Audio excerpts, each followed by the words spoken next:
নমস্কার বন্ধুরা, welcome to ইউনিকন। তো বন্ধুরা, এই ভিডিওতে আমরা কথা বলবো ফুটবল আপডেটস নিয়ে। আর কিছু বিশাল এক্সাইটিং ফুটবল আপডেটস বেরিয়ে আসছে, তোমাদেরকে সেগুলোই জানাবো। ইন্টারেস্টিং ভিডিও হবে, লাস্ট অব্দি দেখতে থাকো। আমাদের চ্যানেলে প্রথমবার এলে আমাদের চ্যানেলটিকে সাবস্ক্রাইব করে তার পাশের বেল আইকনটাকে অন করে দিও। তো প্রথমে যদি আমরা সব থেকে বড় যে খবরটা বেরিয়ে আসছে সেটা নিয়েই কথা বলি, তো সেটা হচ্ছে captain leader legend Sunil Chhetri. যেই সুনীল ছেত্রী কিন্তু কুয়েত ম্যাচের পর অবসর নিয়ে নিয়েছিল লাস্ট ইয়ার, এবং সেই ম্যাচ আমরা কলকাতাতে দেখতে গিয়েছিলাম। দারুণ অ্যাটমসফিয়ার ছিল, ভীষণই ইমোশনালভাবে সুনীল ছেত্রীকে বিদায় দেওয়া হয়েছিল। এবং হ্যাঁ, ম্যাচের রেজাল্টটা হয়তো ইন্ডিয়ার পক্ষে যায়নি, বাট পুরো অ্যাটমসফিয়ার দারুণ ছিল। তো সবাই ভেবেছিলাম যে সুনীল ছেত্রীর সেটাই লাস্ট ম্যাচ, ন্যাশনাল টিমের জার্সিতে হয়ে গেল। কিন্তু না, সুনীল ছেত্রী ইজ ব্যাক। সুনীল ছেত্রী জাতীয় দলের জার্সিতে ফিরছেন। সুনীল ছেত্রী অবসরে ভেঙে ফিরছেন। বয়সটা 40 হয়ে গেলেও সুনীল ছেত্রী যে বর্তমান সময়ে দাঁড়িয়ে এখনও ইন্ডিয়ার নম্বর 1 ফরওয়ার্ড, দেশের 1 নম্বর স্ট্রাইকার, সেটা আমরা এই বছরের আইএসএলেই দেখেছি। সুনীল ছেত্রীর মতো গোল অ্যাসিস্ট অন্য কোনো ভারতীয় প্লেয়ারের নেই। 12টা গোল করে ফেলেছে, 2টো অ্যাসিস্ট করেছে।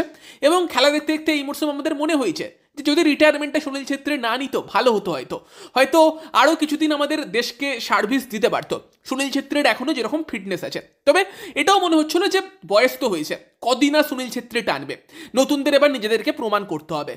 তো প্রশ্ন ছিল যে মার্চ মাসে ভীষণ গুরুত্বপূর্ণ ম্যাচ আছে বাংলাদেশের এগেনস্টে, সুনীল ছেত্রীকে রিপ্লেস এই ম্যাচে কে করবে? সুনীল ছেত্রী বলল সুনীল ছেত্রীকে রিপ্লেস করবে।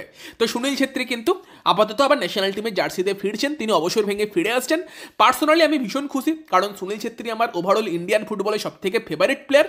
বাট প্রশ্নের জায়গাটা এটাও থাকছে যে ছেত্রী কিন্তু অলরেডি 40, সেই জায়গাতে এখনও যদি আমরা না ছেত্রীর বিকল্প তৈরি করতে পারি, আর কবে তৈরি করব?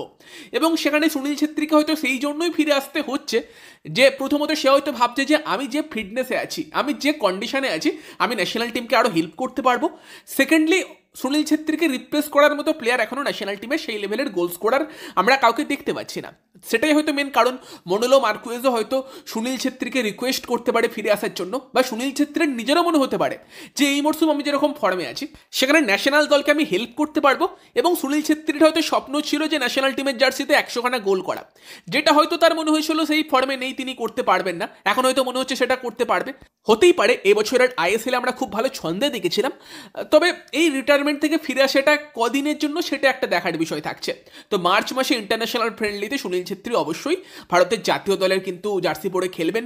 ক্যাপ্টেন লিডার লেজেন্ড ফিরছেন। তবে এটা লং টার্মের জন্য ফিরছেন, আরও 1-2 বছরের ভাবনা চিন্তা সুনীল ছেত্রীর মধ্যে আছে যে এএফসি এশিয়ান কাপ যেটা আছে 2027 হবে, সেখানে আমি খেলবো, বা সেই অবধি টিমকে টেনে নিয়ে যাব, টিমকে কোয়ালিফাই করাবো, সেরকম ভাবনা চিন্তা আছে নাকি শর্ট টার্ম ভাবনা চিন্তা, সেদিকে কিন্তু অবশ্যই নজর থাকবে। তো তোমরা এই ব্যাপারটাকে কিভাবে দেখছো? 40 বছর বয়সে সুনীল ছেত্রী রিটায়ারমেন্ট ভেঙে ফিরে আসছেন, এটা পজিটিভ ন্যাশনাল টিমের জন্য, নাকি লং টার্মে আমাদের কাউকে তৈরি করতে হতো? তোমাদের মতামত কমেন্টে জানিও। তবে একটা ব্যাপার শিওর, যে বাংলাদেশ কিন্তু এবার চাপে থাকবে। তারা হামজা চৌধুরীকে নিয়ে লাফালাফি করছিল, বাট এখন সুনীল ছেত্রী ভালো ফর্মে আবার রিটায়ারমেন্ট থেকে ফিরছে, সেখানে এখন কিন্তু পুরো ফোকাসটা ওই ম্যাচে থাকবে সুনীল ছেত্রীর ওপর। তার আগে যদিও ইন্ডিয়ার একটা প্র্যাকটিস ম্যাচ থাকবে, বাট সেখানে কিন্তু বাংলাদেশ এবার ভয় পাও, সুনীল ছেত্রী কিন্তু ফিরছে, ক্যাপ্টেন ইজ ব্যাক। এরপর যদি আমরা কথা বলি আরও কিছু আইএসএল বা ইন্ডিয়ান ফুটবল আপডেটসের জন্য, তো কালকে তোমাদের সুপার কাপ নিয়ে জানিয়েছিলাম। তো সুপার কাপের এখন কনফার্মেশন চলে এসেছে। সুপার কাপ কিন্তু 16টা টিম নিয়ে হতে চলেছে। সুপার কাপের 16টা টিম বলতে আইএসএল এর 13টা টিমের 13টা টিমই কিন্তু সুপার কাপে পার্টিসিপেট করবে, এবং আই লিগের টপ 3, যে 3টে টিম টপ 3-তে থাকবে সেই টিমগুলো কিন্তু পার্টিসিপেট করবে। টোটাল 16টা টিম নিয়ে এই বছরের সুপার কাপ 2025 হতে চলেছে। ভেন্যু তো তোমাদেরকে কালকেই জানিয়েছিলাম যে উড়িষ্যাতেই কিন্তু এই বছরের সুপার কাপ হতে চলেছে। এবার সুপার কাপের গুরুত্বটা কোন জায়গাতে দেখো, এবার নর্মালি আইএসএল শেষ হবার পর প্রায় মরশুম শেষ, সেই সময় হয়তো সুপার কাপকে অনেকে হালকাভাবেও নিতে পারতো, বাট সুপার কাপে যেহেতু একটা এএফসির স্পট থাকছে, তো গুরুত্ব কিন্তু অনেকটা বেড়ে যাচ্ছে। সুপার কাপে কিন্তু এসিএল 2 এর প্লে অফ স্পট থাকছে। আইএসএল শিল্ড জয়ী টিম কিন্তু পাবে হচ্ছে এসিএল 2 এর ডাইরেক্ট স্পট, যেরকমটা মোহনবাগান আগের বছর পেয়েছিল, এই বছরও পেয়েছে। Mohun Bagan ISL league shield champion হয়েছে বলে। ডাইরেক্ট ACL 2 এর গ্রুপ স্টেজে খেলতে পারবে মোহনবাগান।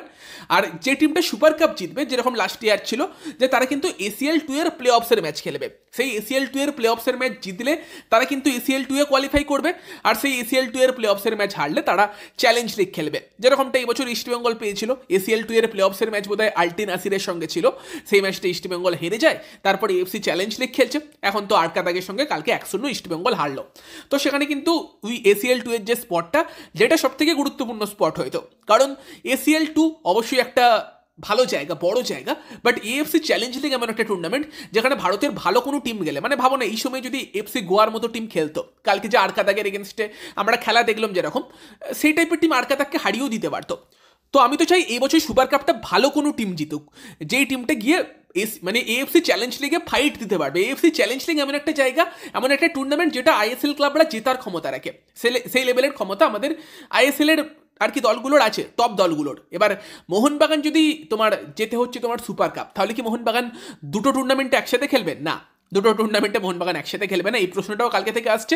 আর এটাও প্রশ্ন আসছে, মোহনবাগান যদি সুপার কাপ জেতে তাহলে কি মোহনবাগান ACL 2 আর কি ডাইরেক্ট খেলবে, নাকি এই AFC চ্যালেঞ্জ লিগের মতো টুর্নামেন্টে খেলার চেষ্টা করবে? কারণ মোহনবাগানের মতো টিম এই AFC চ্যালেঞ্জ লিগ জিততে পারে সেই হিসেবে। তো দেখো, মোহনবাগান ACL 2 এই খেলবে, কারণ অবশ্যই ACL 2 টাফ, বাট ওটা একটা অনেক বড় স্টেজ, তাই নয় কি? তো মোহনবাগান ACL 2 এ খেলবে, এটা শিওর, শিল্ড চ্যাম্পিয়ন হওয়ার জন্য। তবে এবার যদি মোহনবাগান সুপার কাপ জেতে, তাহলে আর কি ACL 2 এর প্লে অফ স্পটটা কোন টিম পাবে? তো সেটা পাবে হচ্ছে FC গোয়া, কারণ তারা আর কি ISL এর লিগ শিল্ডের দৌড়ে 2 নম্বরে শেষ করেছে। ফলে সুপার কাপ যদি মোহনবাগান জেতে, তাহলে কিন্তু যেই টিমটা ISL এর লিগের দৌড়ে 2 নম্বরে শেষ করেছে, সেই টিমটা কিন্তু তোমার ACL 2 এর প্লে অফ বা AFC চ্যালেঞ্জ লিগ সেখানে খেলার সুযোগ পাবে। আর নয়তো যদি মোহনবাগান না জেতে, যে টিমটা সুপার কাপ জিতবে সেই টিমটা সুযোগ পাবে। তো সেখানে মোহনবাগান সুপার কাপ জিতে গেলেও ভালো, FC গোয়ার মতো টিমকে কিন্তু আমরা ইন্ডিয়াকে AFC লেভেলে রিপ্রেজেন্ট করতে দেখতে পেতে চলেছি সেক্ষেত্রে। তো সেই জায়গাতে এই গেল তোমার সুপার কাপের আপডেট। সুপার কাপ শুরু হচ্ছে এপ্রিলের 21 তারিখ থেকে কিন্তু, এবং টোটালি নকআউট টুর্নামেন্ট হবে, মানে 16টা টিম, একটা টিমের এগেনস্টে খেলবে, সেখান থেকে 8টা, সেখান থেকে 4টে, সেখান থেকে 2টো ফাইনাল, এইভাবে। এরপর যদি আমরা বাকি কিছু আপডেটস নিয়ে কথা বলি, সেখানে ন্যাশনাল টিমের আপডেটসের কথা বললে আনোয়ার আলী, তার কিন্তু ব্যাঙ্গালোর FC ম্যাচটাতে একটা ইঞ্জুরি লেগেছিল, এবং যা শোনা যাচ্ছে সেখানে কিন্তু আনোয়ার আলী যে তোমার মার্চের আর কি তোমার ম্যাচ আছে বাংলাদেশের এগেনস্টে, সেই ম্যাচে কিন্তু অ্যাভেলেবেল হয়তো থাকবে না, এবং আনোয়ার সেই ম্যাচ থেকে ছিটকে যেতে পারে। তো সেখানে কি সন্দেশের সঙ্গে আমরা সুভাশিস বোসকে অ্যাজ এ সেন্টার ব্যাক দেখতে পেতে পারি? কারণ সুভাশিস বোস যথেষ্ট ভালো করেছে, এবং লেফট ব্যাকে ইন্ডিয়ার কাছে হয়তো আরও কিছু অপশান আছে। তো সেখানে কিন্তু সুভাশিস বোসকে আমরা ন্যাশনাল টিমের জার্সিতে অ্যাজ এ সেন্টার ব্যাক হয়তো দেখতে পেতে পারি। দেখা যাক, সেখানে আমরা যখন ম্যাচের প্রিভিউতে আলোচনা করবো তখন সেই নিয়ে কথাবার্তা বলবো। এবং তারই পাশাপাশি কিন্তু আরও একটা আপডেট, সেটা হচ্ছে জোসে মলিনাকে নিয়ে। মলিনা কি মোহনবাগানে কন্টিনিউ করবে, সেটা একটা অনেকের প্রশ্ন। সেই জায়গাতে মলিনা তো 1 বছরেরই কন্ট্রাক্টে মোহনবাগান দলে সাইন করেছিল। তো সেই জায়গাতে মলিনাকে আজকে রেপ স্পোর্টসের তরফ থেকে প্রশ্ন করা হয়, সেখানে মলিনা যেটা জানিয়েছে যে মলিনা যে কন্ট্রাক্টে সাইন করেছিল সেটা ছিল 1+1 ইয়ারের কন্ট্রাক্ট, যেখানে 1 বছরের কন্ট্রাক্টে সাইন করেছিল, এবং তাতে একটা ক্লজ ছিল যে যদি মলিনা টিমকে ISL শিল্ড চ্যাম্পিয়ন করতে পারে, ওই 1+1 কন্ট্রাক্টটা আর কি তোমার অ্যাক্টিভেট হয়ে যাবে, মানে আরও একটা বছর মলিনা কিন্তু মোহনবাগানেই থাকবে। এবার সেটা কিন্তু মলিনা বলেছে যে মলিনার কন্ট্রাক্টেই ছিল। বাকি মলিনা নিজে কি থাকতে চাইছে, মলিনা বলছে আমি খুবই হ্যাপি এখানে, আমি তো থাকতে চাই। মলিনা বলছে সিদ্ধান্তটা এবার ম্যানেজমেন্ট নেবে। আর আমার মনে হয় মলিনা যেরকম দলকে খেলিয়েছে, এত আগে চ্যাম্পিয়ন করে দিয়েছে, ভাই সেখানে মলিনাকে এক্সটেন্ড না করার তো কোনো মানে হয় না। মলিনাকে অবশ্যই ম্যানেজমেন্টও এক্সটেন্ড করবে, এবং মলিনার কন্ট্রাক্টেও আছে সেটা, এবং মলিনা নিজেও থাকতে চাইছে। বাকিটা এবার ম্যানেজমেন্ট মলিনার সঙ্গে আলোচনা করে তাকে আরও 1 বছর রেখে দেবে। আই থিঙ্ক মলিনাকে আমরা পরের বছরে মোহনবাগানের কোচ হিসেবে দেখতে পেতে চলেছি। আমার মেন কনসার্নটা ছিল মলিনা নিজে থাকতে চাইছে কিনা, তো সেখানে মলিনা কিন্তু থাকতে চায়। তো মলিনা বলছে আমি খুবই হ্যাপি। তো সেখানে এই আপডেটটাও তোমাদের দিয়ে দিলাম যে পরের বছরে মোহনবাগানের কোচ হিসেবে মলিনাকে আমরা দেখতে পেতে চলেছি, এবং মলিনা কিন্তু বলছে এই বছর আমরা হয়তো এশিয়ান ফুটবলে নিজেদেরকে প্রমাণ করতে পারিনি কিছু সমস্যার জন্য, বাট পরের বছর এশিয়ান ফুটবলে আমরা ভালো কিছু করব, মানে AFCতে ভালো কিছু করব, সেই আশা কিন্তু দিয়েছে। তো এই আপডেটগুলোই তোমাদেরকে এই ভিডিওতে দেওয়ার ছিল। ভালো লাগলে লাইক করে দিও, শেয়ার করে দিও, চ্যানেলে প্রথমবার এলে সাবস্ক্রাইব করে নিও। তো চলো, বাই বাই।